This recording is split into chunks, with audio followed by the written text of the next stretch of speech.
పుదీనా, కొత్తిమీర జ్యూస్ పట్టుకున్నాం గదా! ఇట్లా మంచిగా వడగట్టుకొని పెట్టుకున్నాం గదా! చిక్కుతోని. ఇప్పుడు నిమ్మకాయ పిండుకుంటే ఇది అయిపోతది. ఇగో నిమ్మకాయ పిండుతున్నా ఒకటి. ఇగో ఇట్లా పిండుకునాలి మంచిగా నిమ్మకాయ. ఇది జ్యూస్ అయింది. ఇప్పుడు గ్లాసులలో పోసుకుందాము. ఇప్పుడు గ్లాసులలో పోస్తున్నా. ఇది జ్యూస్ అయింది గదా!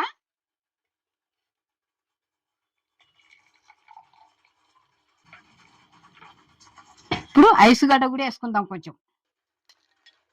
ఇగో. హ్మ్. ఇగో ఒక దాని మీద ఇగో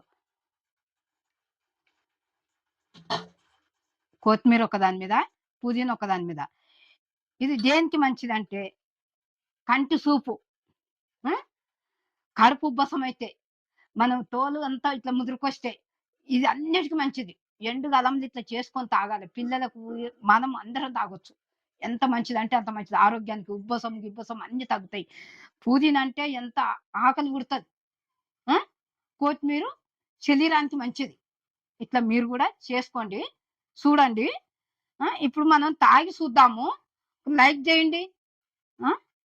అందరూ లైకులు చేయండి. సబ్‌స్క్రైబ్ చేయండి కొత్తగొచ్చినోళ్ళు.